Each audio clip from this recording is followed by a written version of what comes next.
Это прямой эфир программы ОРДО, и сегодня вновь возвращаемся к теме главной воздушной гавани нашей страны, международный аэропорт Манас. Как известно, 19 февраля, полтора месяца назад, правительство Кыргызской республики и российская Роснефть подписали меморандум о возможных инвестициях в наш аэропорт. А неделю назад, 20 марта, гражданские активисты митинговали, протестовали против этих инвестиций. Что это за инвестиции? На самом деле российская Роснефть хочет выкупить 51% акций международного аэропорта Манас сегодня в программе ОРДО. И перед началом дискуссии, внимание на экран.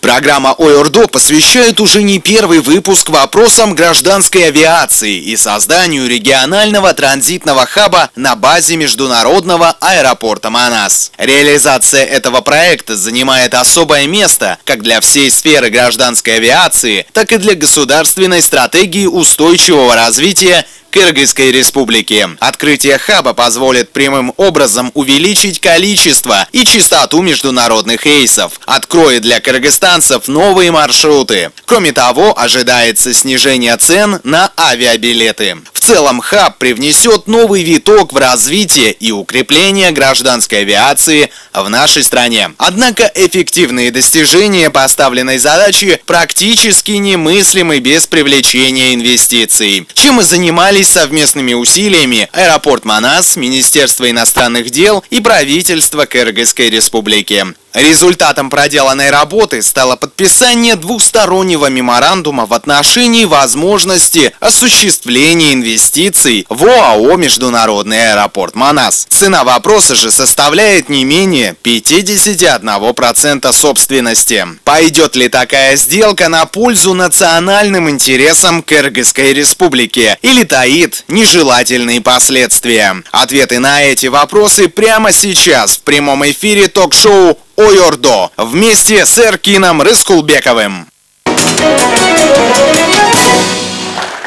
Исполнительный директор ОАО «Международный аэропорт Манас» Илим Гарпеков на сегодня в студии. Илим, добрый вечер.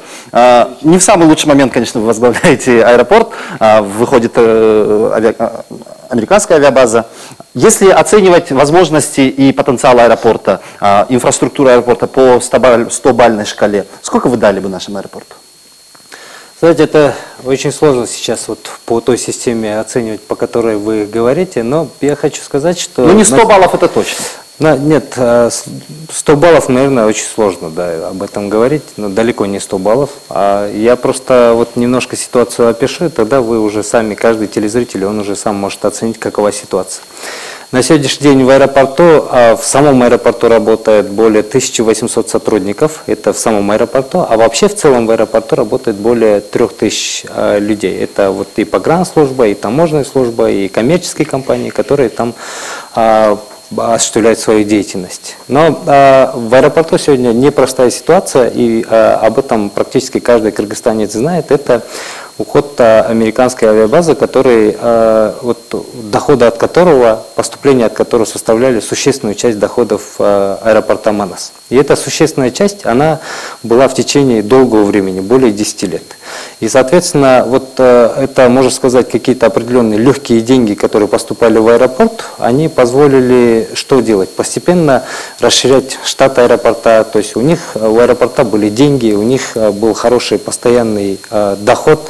Соответственно, получилось таким образом, что на сегодняшний день мы имеем то, что имеем. То есть мы имеем очень раздутый штат, и при этом практически треть дохода минус. Это как минимум треть дохода на сегодняшний день минус. С конца февраля американская база уже, все доходы, они практически равны нулю. А все самолеты сейчас уже покинули их уже, до конца уже их договора. И на сегодняшний день перед аэропортом стоит задача. Вот мы сейчас только что говорили про создание хаба, про возможность конкурировать с аэропортами.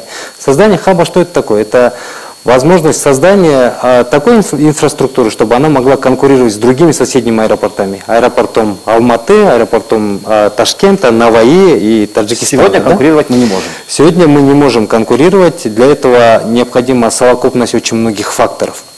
И поэтому мы стоим перед тем, что первое, что мы ищем, это инвесторов. И то, что на сегодняшний день в стране очень сильно обсуждается, это вот меморандум с Роснефтем, это только лишь одно из 7, 8, 9 предложений, которые на сегодняшний день поступили относительно аэропорта Манас.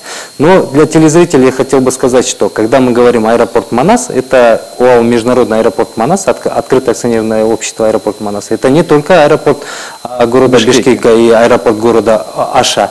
Это 11 аэропортов по всей стране. Это аэропорт Исфаны, это аэропорт город Каракол, это Тамчи, всем известный. В общем, однозначно инвестиции нужны. И инвестиции сегодня нужны, если мы хотим развиваться. Если нужно мы ли хотим продавать развиваться. аэропорт? Вопрос, вот смотрите, любая, когда инвестиция приходит, инвестиционное предложение приходит, он обсуждается от А до Я. Вот в этом инвестиционном пакете, который инвестор приходит, он предлагает свои условия, естественно.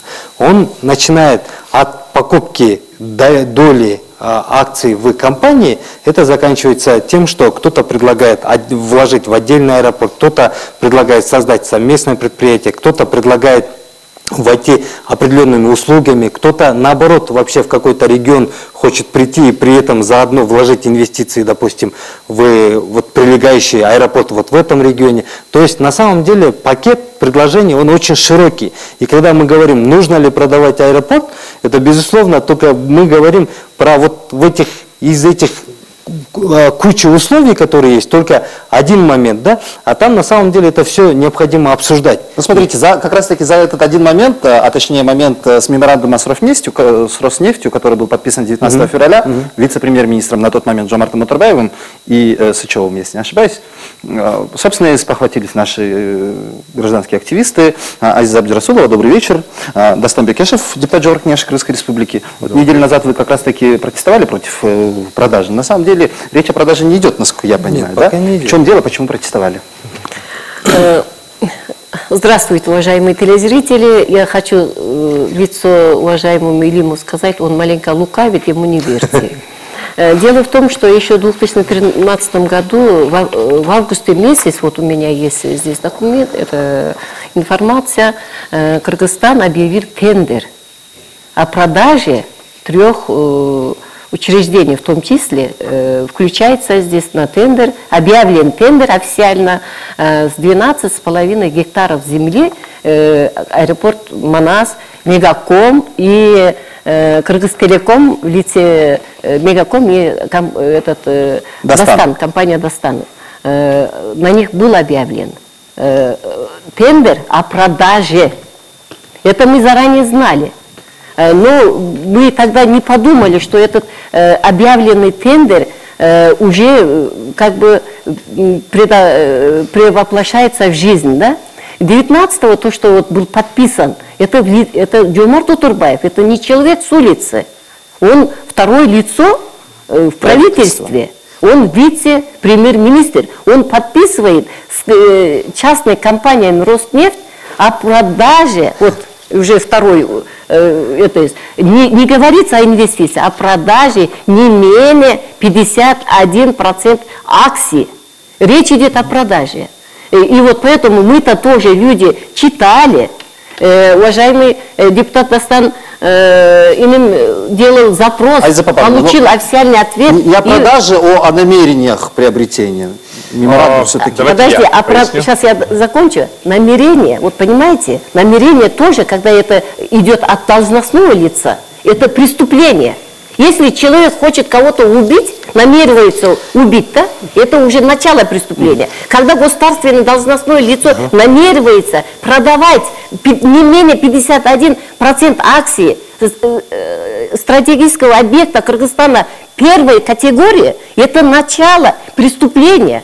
Этого надо остановить, и это преступление. Это начало намерения. Это решение же общеколлегиальное, Минтранса, Министерство иностранных дел. Ну, здесь, знаете что, коллегиально у нас очень много было за 20 лет. Но я думаю, что все-таки Жомарт Атарбаев должен нести ответственность за свою подпись. Я начну с того, что... Можно я отвечу? Дастан, я прошу прощения, я отвечу просто, да, ну, меня обвинили в лукавстве. Я сейчас буду говорить вот с телезрителем, исходя из той бумаги, которую дала Азиза. Это не бумага, это официально. Почему, если это простая бумага, или подождите, вы говорите, что это бумага. Если это простая бумага, почему вы в свое время не делали опровержение? Я предлагаю ответить. Вы же не делали опровержение. Эта бумага же, вы же официально объявили тендер на продажу. Я отвечу, можно? Я отвечу, можно? Давайте прочитаем. Здесь идет объявлен тендер на оценку 4 объектов госсобственности. До конца читайте, а продажи Давайте. там написано. Давайте. Полностью читайте, Это- или я прочитаю Нет, телезрителям. это тема, которую СМИ поставила, Эджике. Давайте так Ну, скажем. надо было делать опровержение, Нет, я вам СМИ объясню. поставил. Вы сейчас путаете две вещи. Я Эджике. ничего не путаю, я Ну, хорошо хорошо. читала. Давайте я- Без объясняйте, намерения объясняйте. продажи. Давайте Да. таким образом. Айза давайте. Папановна. В 2010 году были национализированы объекты. Давайте мы будем говорить про национализированные объекты. И государство, она продавала, вот вы все знаете, что государство продавало эти объекты с аукционов. И прежде чем продавать национализированные объекты, государство должно объявить тендер на оценку этого имущества. Она оценила вот национализированное имущество Мегаком, также 4 объекта. Достан. И теперь, Достан, теперь смотрите, не аэропорт Манас, малого терминала с перроном и земельным участком площади 12,49 га ОАО «Международный аэропорт Манас». Малый терминал, это ЕЖК, вот когда вы едете, Манас-2 называется, он национализированный объект. Национализированный маленький терминал, который. Каким образом он попал под... Маленький терминал имеет 12,5 гектаров земли. Объявили тендер на продажу. Да, из 100 лишних гектаров аэропорта Манас, который имеет, вот эта часть 60, это отдельный малый терминал. Ну, все-таки же был тендер. До сих пор, Джеке, до сих пор никто не может есть он понять. первоначально не До был сих пор- национальным? Нет, до сих пор никто не может понять, почему, и никто не может толком объяснить, почему малый терминал аэропорта целостного комплекса был национализирован. Понимаете, это невозможно объяснить, потому что во время вот революции 10-го, там национализировали прям в один день буквально эти декреты выходили. И тогда вот это было А национализировано. кому он Это до объект. этого принадлежал? А? Кому до этого принадлежал, до революции? До революции он 12 принадлежал гектаров. аэропорту Манас. Его вот так выделили, вырезали, сказали, принадлежит Максиму Бакиеву и национализировали. То есть, получается, временное на сегодняшний правительство. день по малому терминалу, на сегодняшний день, до сих пор вопрос стоит, как его вернуть аэропорту Манас. Есть постановление правительства, по которому он до сих пор принадлежит государству, мы его даже не выставляли, это не инвестиционное предложение, это тема другого разговора вообще. Но аэропорт, по аэропорту Манаса это пока передано на пока безвозмездное временное пользование, которым пока зал официальных делегаций пользуется. Инвестиции, по которым Или вы Роснефть очень, идет, скажите, инвестиции, по которым идет Владимир, я еще предлагаю говорить инвестиции, по комплексу по которым, вопроса. о котором 19 февраля подписал Джумар Тотурбаев. Об этом скажите. не об этом это речь. Нет, это я не вам- об этом. я вам говорю. Это Я вам- Достан дал инвестиции. слово вам. Это А теперь мы инвестиции. позволим Достану, да? Да, это инвестиции в целом. 15 в ОАО февраля, «Аэропорт». значит, появилась информация, где-то даже 20-21 февраля появилась информация в средствах массовой информации Российской Федерации о том, что Роснефть подписал меморандум о том, что они хотят купить наш аэропорт. Я особо не верю, потому что в наших нигде никакой официального сообщения из пресс-служб не было, я поэтому... Почему особо же? не На верю. аэропорт Кейджи 20 февраля появилась, я проверял. Вот я как-то не обратил на это внимания, честно скажу. Но я не поверил в этом. Мне писали потом, говорили, вот почему бы вам не заинтересоваться. В итоге я решил отправить запрос. Для себя мне тоже стало интересно, почему так. Нигде ни с кем не обсуждали. Причем есть постановление Джогурку Кенеши, где написано четко, что приватизация аэропорта Манас запрещается. Он входит в список предприятий, которые не подлежат приватизации. Абсолютно верно. Вот. А почему-то намерения подписываются. Да, я вот с Джумартом Каиповичем буквально позавчера разговаривал по этому поводу. Он утверждает, говорит, меморандума не было. Я говорю, у меня есть письмо официальное, где написано, что Дайте, вы пожалуйста. подписали. Я его с собой не взял. Нет, Оно- на экран сейчас дадут. да, оно есть. Да, в социальных сетях я ее выкладывал для того, чтобы люди ознакомились с ним. Я сказал, что вот эта бумага, говорю, либо в Министерстве транспорта врут, либо вы врете. Он говорит, да, мы подписывали, но это всего лишь, говорит, намерение. А почему, он говорит, было много компаний. Я говорю, почему со всеми меморандум не подписали? Почему со всеми не подписали? Вот официальный пресс-релиз Rosneft.ru. Роснефть рассматривает возможность приобретения не менее 51% акций ОАО «Аэропорт Манас». А вот тоже от 20 февраля, это уже на аэропорт Кейджи. Роснефть рассмотрит возможность вхождения с инвестициями, с созданием хаба в аэропорту Манас. Ну вот видите, они по-другому излагают новость, они не говорят о продаже. Они чуть поменяли заголовок, ну, говорят немножко о другом. Ну, суть не меняется. Понимаете, нет, суть меняется. Они говорят, что якобы инвестиции. Инвестиции на самом деле разные бывают. Правильно Илим сказал, можно создать совместное предприятие. Почему не продать там 49%, а иметь пакет у государства, да, решающий пакет? Почему бы там не в аренду сдать, да? Почему бы там, я не знаю, поговорить о вопросах менеджмента? Об этом вообще речи не шло. Просто было сказано, что они хотят купить. Статс-секретарь Министерства транспорта Махсат Дыханов у нас сегодня в гостях. Вообще, Добрый вечер, как уважаемые проходили эти переговоры, кто их проводил? Проводили ли Во-первых, правительство, я Минтранс? хочу разъяснить порядок, как мы будем, значит, развивать аэропорт Манас. Первое, значит, образована межведомственная рабочая группа правительства. Я все-таки перебью вас. Как проходили эти переговоры? Кто проводил эти переговоры? Непосредственно с Роснефтью? Сейчас, чтобы было ясно, я хочу сначала объяснить ситуацию. Значит, уже сказали, 7-8 предложений уже поступило. Мы будем ее рассматривать на межведомственной рабочей группе. Вы со всеми меморандум подписали? Со всеми 8? Сейчас я скажу. И после этого вынесем на обсуждение правительства и далее, значит, парламент. То есть будет порядок таким. Поэтому, конечно, заранее вот эти такие беспокойства, мы это понимаем. Есть предложение, значит, некоторые компании выходят, значит, создать совместное предприятие. Некоторые компании хотят вложить инвестиции в конкретный аэропорт, например, аэропорт Тамчи, аэропорт Ош и так далее. Поэтому здесь разные предложения. И пока, значит, подписан меморандум с компанией Роснефть, и это не говорит о том, что, значит, нами уже принято решение, правительством принято решение. А с другими здесь подписывать? Это говорит о том, что правительство серьезно, намеренно, значит, развивает аэропорт Манас и, значит, намеренно, значит, развивать хаб. То есть мы в этом направлении будем работать.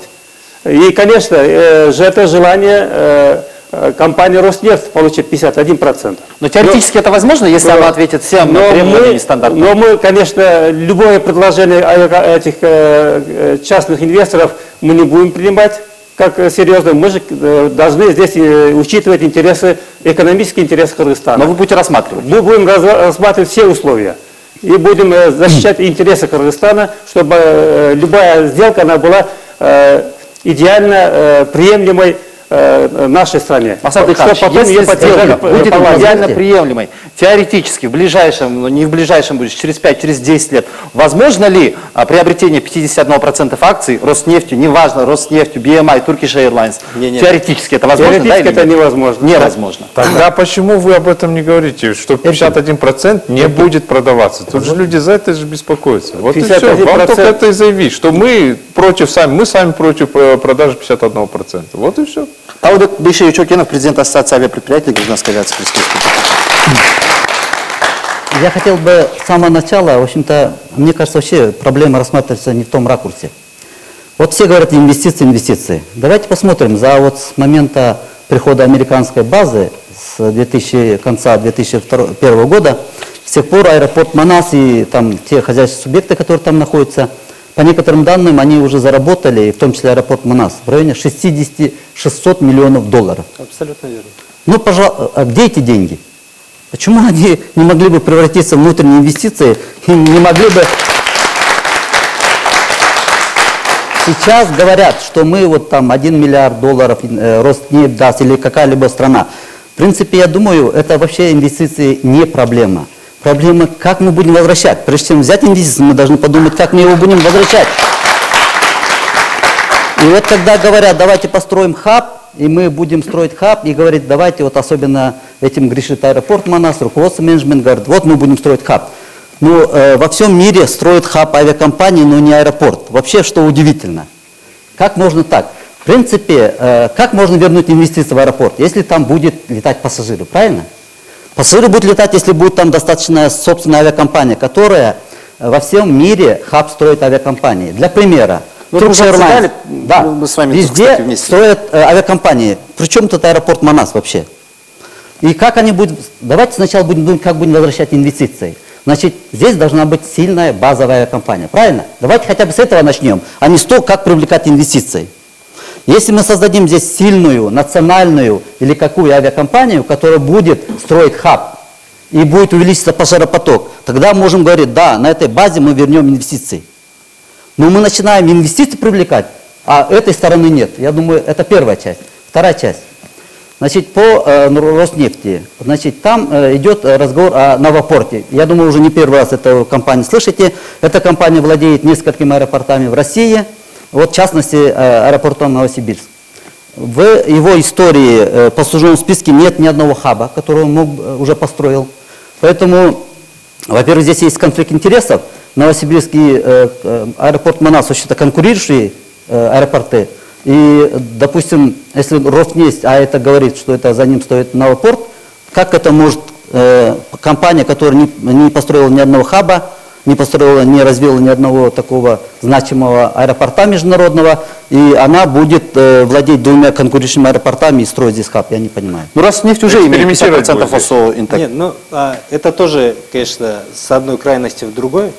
Без аэропорта самолеты, ну, просто-напросто, куда они будут садиться, самолеты, да? Для тех же авиакомпаний в аэропорту должна быть должная инфраструктура, там должны быть очень хорошие условия, и не только для авиакомпаний, но и их пассажиров, да, которые летают. И поэтому говорить о том, что ни при чем аэропорт, ни при чем, и только авиакомпании строят хаб, это, конечно, тоже не совсем верно.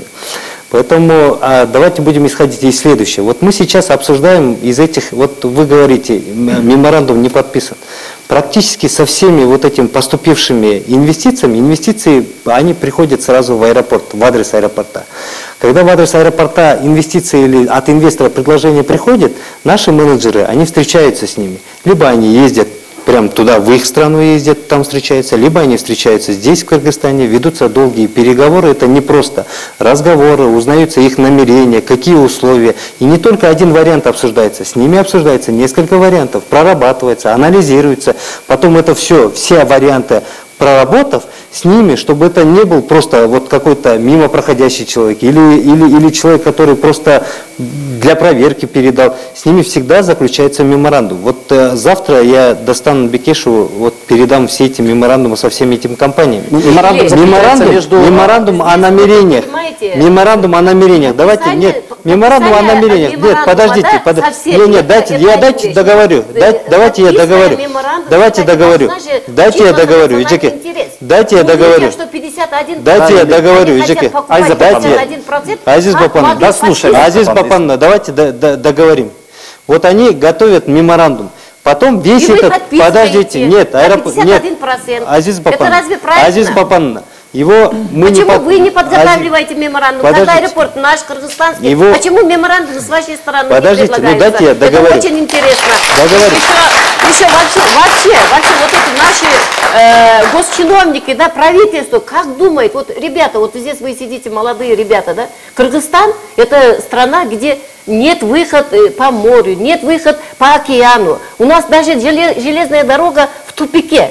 Вы согласны со мной? Да. И вот такие апрельские события, как мартовское событие, закрываются от нас и Казахстан, и Узбекистан, и другие. Айза Бапановна, значит, аэропорт развивать надо, да? Выход у нас остается только через аэропорт. Это единственный наш, вот откуда мы можем выходить, откуда могут к нам зайти. Здесь говорят экономические интересы. Кроме экономических интересов, молодые ребята, у нас должна быть стратегические интересы, у нас должна быть безопасность страны, у нас должна быть будущее наших же молодежь.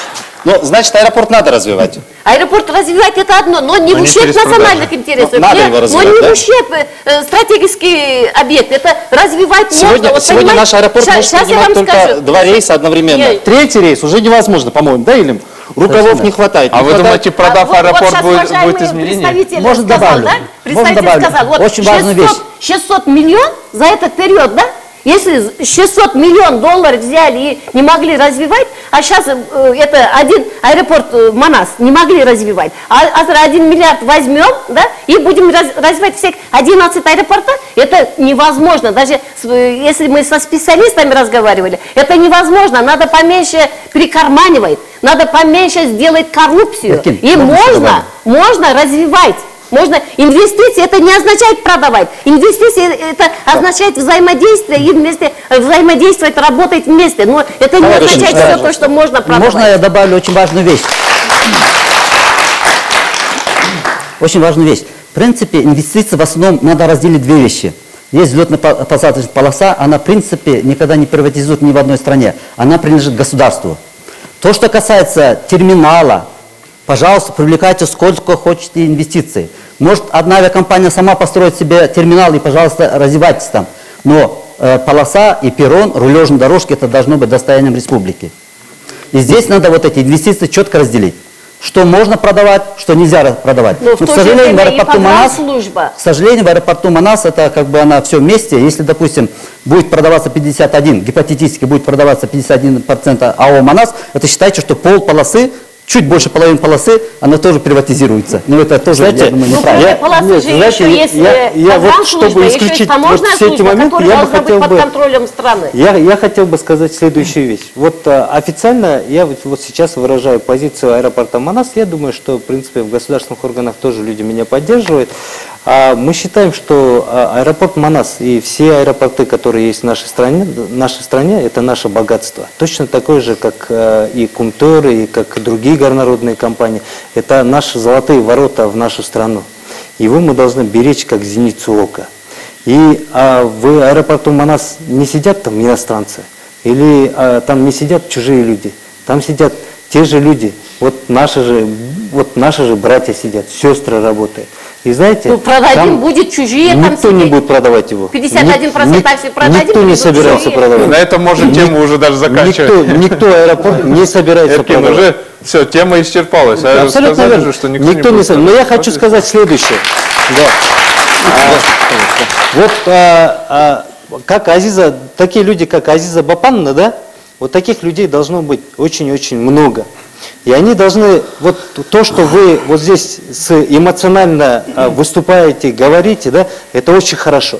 Спасибо. Независимо от того, что вы владеете ситуацией внутри, очень хорошо, не владеете, но вы должны быть тревожным звонком. И я преклоняю колени перед вами, перед теми людьми, которые тогда вышли перед правительством, да, они молодцы на самом деле. Вы тревожный звонок, и это правильно, так и должно быть. Илим, я прошу прощения. Жолдашбек Тохтурбаевич Бектурганов, генеральный директор авиакомпании Air Kyrgyzstan, главная авиакомпания страны. Вас на сегодняшний день устраивают условия, инфраструктура, которая сегодня имеет аэропорт? Добрый вечер, телезрители. На сегодняшний день давайте зададимся вопросом. Кыргызстану инвестиция нужна или не нужна? Если нужна, давайте какую-то открытую правило, четкую условие создадим, да? И потом зададимся вопросом. Вот, давайте, вот я недавно видел, Назарбаев своих министров наказывал. Если какой-то министр не привлечет инвестицию, значит он будет наказан. Я просто приведу пример. В Москве есть аэропорт Домодедово. Он был когда-то местным аэропортом и выполнял роль местного аэропорта в Москве. На следующий день этот аэропорт принадлежит какой-то финансовой группе.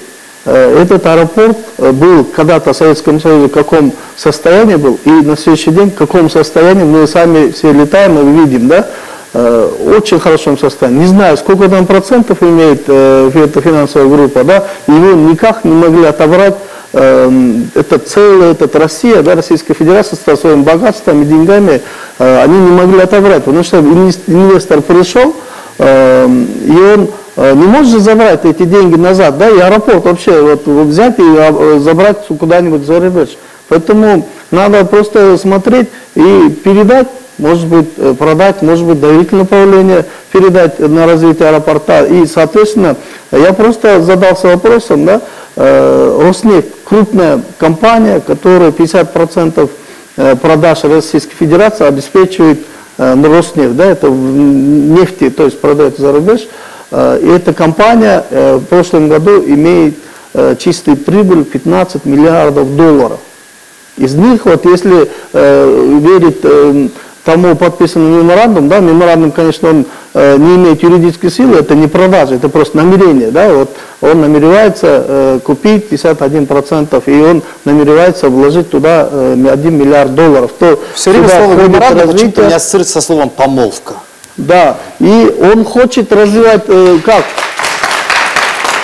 Аэропорт, развитие, да, 4-5 аэропортов сделать, международное значение, да, достаточно будет для Кыргызстана, а остальное местное значение будет. И потом они говорят, мы 30 самолетов поставим, в том числе вот 1 миллиард долларов, да, я как специалист скажу, что да, за эти деньги можно купить 30 самолетов. Его, ну, в бэушном состоянии или новом, там в разных модификациях по типам можно будет приобрести. Но вопрос, они приведут ли эти деньги и будут вкладывать эти деньги, да, вопрос в этом. И плюс, какое мы инвестиционное соглашение с ними составим, в этом будет. Поэтому пока вопрос не стоит его обсуждать. Господин Бектурганов, но инвестиции нужны однозначно. Обязательно. Это, без этого мы авиация не выпрыгнем. Советник генерального директора Air Manas Эрмек Умралиев. Добрый вечер, дорогие телезрители. Ну, я прежде всего хотел бы отметить, что главная повестка дня сегодня, она имеет две стороны. Во-первых, надо отметить, это реальность, есть политическая сторона и есть коммерческая сторона. Здесь сегодня наши уважаемые участники, никто не отмечал о политической, то есть есть какой-то политический оттенок. И в этом плане, может быть, есть смысл или, может быть, какая-то недоработка, то мы сами однозначно говорим, объект стратегического назначения первой категории. Речь идет о намерении продать, но тогда наша делегация, соответственно, те, кто вел переговоры предварительно, если встречались уже, однозначно должны были сказать, что согласно нашему внутреннему законодательству, об этом не может быть идти речи. И, соответственно, такие вот, скажем, пресс-релизы, они бы не выпускались. Все правильно. Если же говорить о коммерческой стороне, если же говорить о коммерческой, здесь опять надо учитывать, что аэропорт это объект стратегический.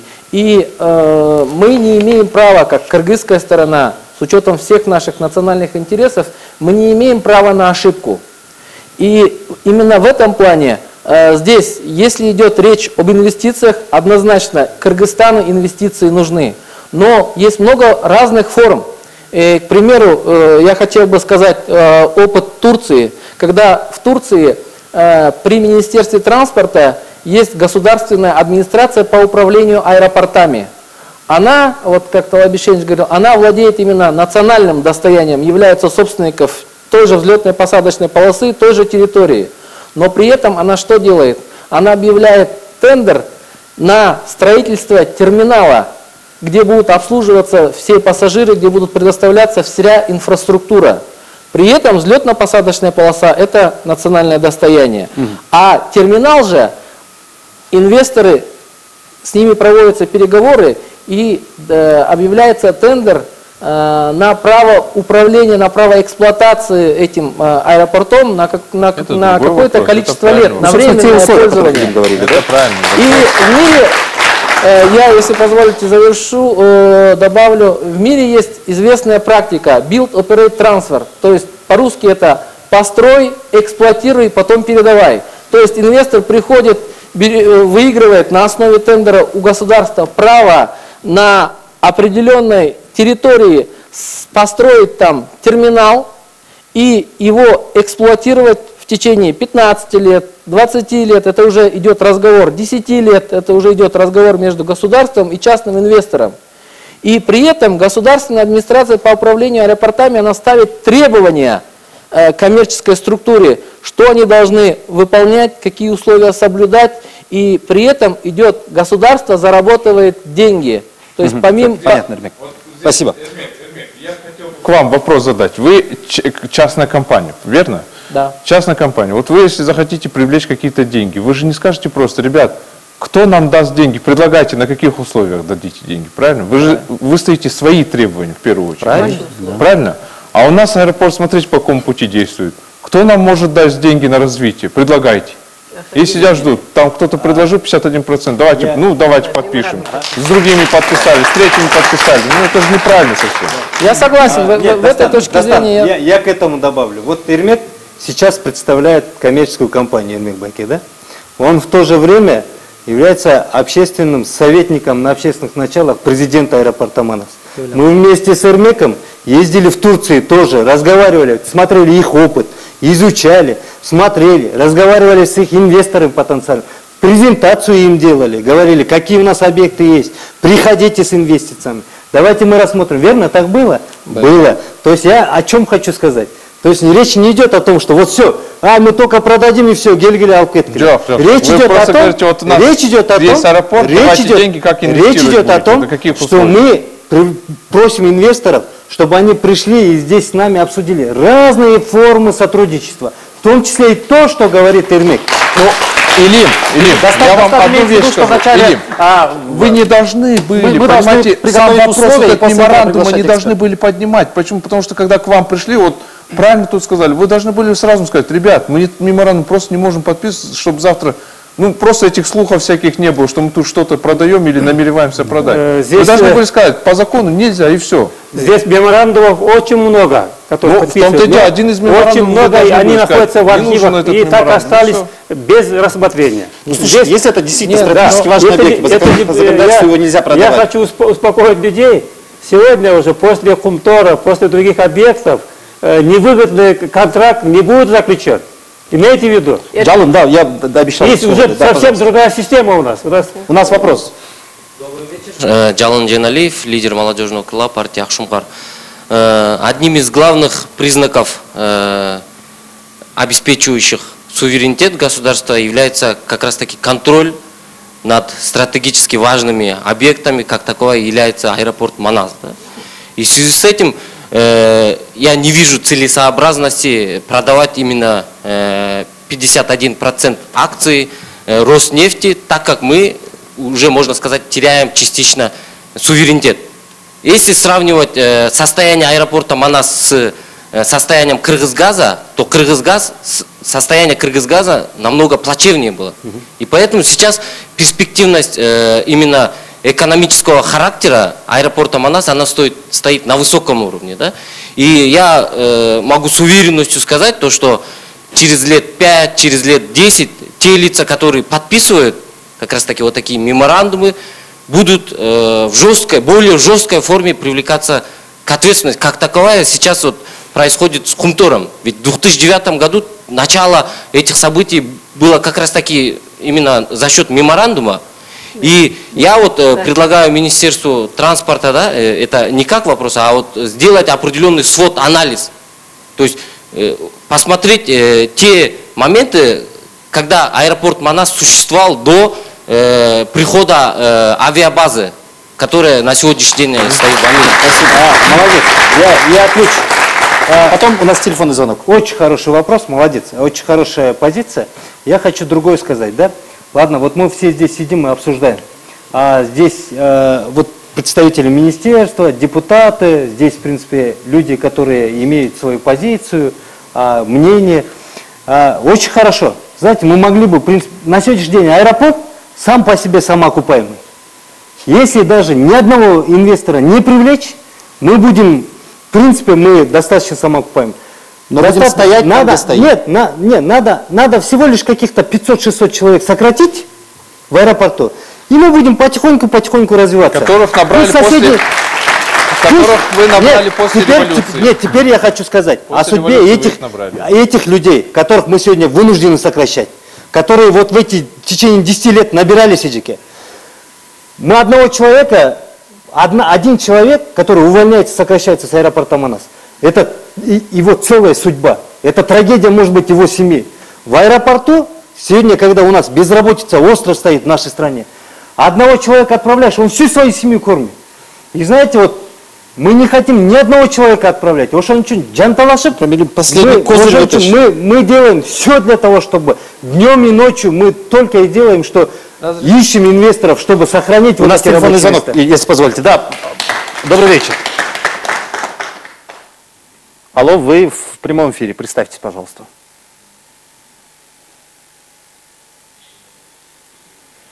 У нас неполадки со связью. Мгм.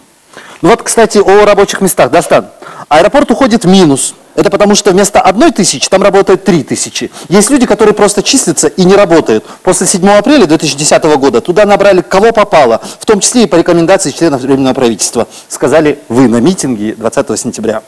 Вы готовы еще раз публично подтвердить? Я готов подтвердить эти слова. Почему? Потому что я лично разговаривал с президентом аэропорта Манас, которого сейчас замещает Илим Карибеков. Я с ним разговаривал, он мне рассказал, действительно есть такая проблема. Аэропортинцы, кто там давно работает, они тоже это знают. Они говорят, ну, на самом деле туда, давайте открыто скажу, туда и депутаты, и министры, кто только туда не засунул своих там друзей, еще кого-то. На самом деле штат там очень раздут. Да. И счетная палата это тоже подчеркивает неоднократно. Счетная палата указывает на то, что после 2010 года резко возрастает у них штат, расходы на штат у них увеличиваются.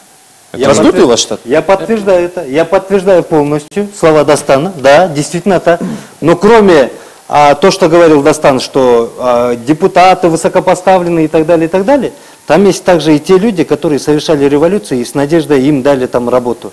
Которые там обучились и которые там получают зарплату и кормят свою семью. 10 человек. Снова, вот телефон теперь. И мы не можем не думать об их судьбах тоже. Не можем просто так не думать.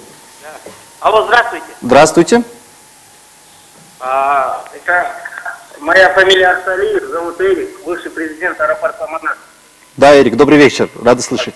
Вот вы знаете, какой вопрос? Тут, к сожалению, сидит детальный транспорт и управляющие аэропортом Манас, они, как лица, представляющие государство, забыли о том, что у аэропорта сегодня нету 100% акций на руках у государства. У нас сорвалось, я дополню. Да, я помню, что на сегодняшний день не 100% да. акций, 79% акций принадлежат государству. Где-то, около где-то 10 они принадлежат соцфонду, и остальная часть принадлежит физическим лицам. Их очень много акционеров, которые собираются, и, безусловно, вот скоро будет собрание акционеров. Там этот вопрос тоже будет обсуждаться. И там тоже люди, и работники аэропорта, и простые люди, такие же, вот как мы с вами, да. И, боже мой, они такие же контролеры, как вот Азиза Бапанна, такие же, их очень-очень много. И никто не даст вот золотые ворота просто так продать кому-то. Кстати, у нас последние 4 минуты, если можно, вопросы вам. Если не 51/49, а, допустим, 51% остается у государства, а 49 передаем Роснефти, вы рассматриваете этот вопрос, Дастан? Понимаете, здесь вот как... Уже это невозможно, потому что 79% еще новые всего факты, да? Всего 79% оказывается на Нет, это не новый факт, а это в постановлении Джордж Кенеш это записано. Я просто хочу зачитать цитату господина Ченебая Турсунбекова, лидера СДПК.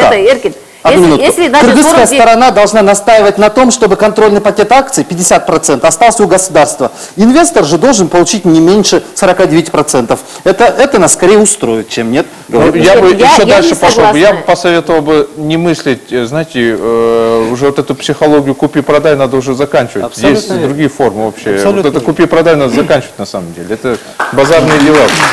Да, пожалуйста, последние минуты. Вот насчет инвестиций в аэропортовую структуру. Я думаю, самое главное, с самого начала надо правильно принимать решения. Из-за того, что неправильно принимаются решения, эти большой хвост. В частности, возьмем аэропорт Тамчи. Когда-то было принято решение о его развитии, и туда вложили почти 20 миллионов долларов. Туда летает 60-70 рейсов в год. Это получается золотые рейсы. Я хочу сказать, то, что даже те деньги, которые у нас есть, ограниченные финансовые ресурсы, и то мы их используем абсолютно эффективно. Второй пример. Вот сейчас построили аэропорт Манас-2, или вот терминал Манас-2. По некоторым данным, в него тоже опять вложили почти 20 миллионов долларов. 40 миллионов мы могли бы нормальный терминал построить, и сейчас не клянчить, ходить, кто придет нам, инвесторы. Ну, я опять же хочу вот в ответ на те слова о том, что у нас очень много там трудоустроено и мы не можем их увольнять. В принципе, к сожалению, мы все время тушим пожар. У нас нет системного подхода к работе. Я даже в курсе, что, скажем, аэропорт, он сам по себе как структура, иногда бывает несогласованность с тем же Министерством транспорта, с той же агентством гражданской авиации. Это вот один важный момент о системном подходе. Все, Второй момент, я хочу сказать, что альтернативные инфраструктуры, службы, у нас, к сожалению, одна компания, значит, обеспечивающая кеттеринг, одна компания, обеспечивающая другие услуги в аэропорту. Если создать альтернативные, то будут и рабочие места. Или мы заканчиваем наш эфир. У меня, по идее, есть последние 30 секунд, я их по традиции отдаю вам. Я хотел бы сказать... Единственное, будем продавать, не будем. Вопрос неправильно вообще стоит. Я хотел бы сказать следующее. Вот все, что у нас есть, и аэропорт, и другое, это наше богатство. И после всего того, что наш народ пережил, никто, поверьте, просто так разбрасываться им сейчас не будет. Никто не будет, и никто не собирается. Потому что и те, которые в аэропорту, и те, которые сегодня в государственных учреждениях работают, и те, которые здесь сидят, я уверен, что они патриоты и очень переживают за страну. И мы все переживаем за свою страну. И давайте сделаем таким образом, что обсуждая, вот так все вместе, сделаем нашу жизнь лучше. И я уверен, что мы найдем правильный, оптимальный выход из этой ситуации. Мы заканчиваем эфир. Я бы хотел поблагодарить всех гражданских активистов, в частности вас, Азиза Папановна, Дастан Ваш и всех тех, кто выступает с подобными инициативами. Дай Бог, чтобы все национальное достояние осталось у нашей кыргызской нации. Увидимся. Это была программа «Мой Эрдом».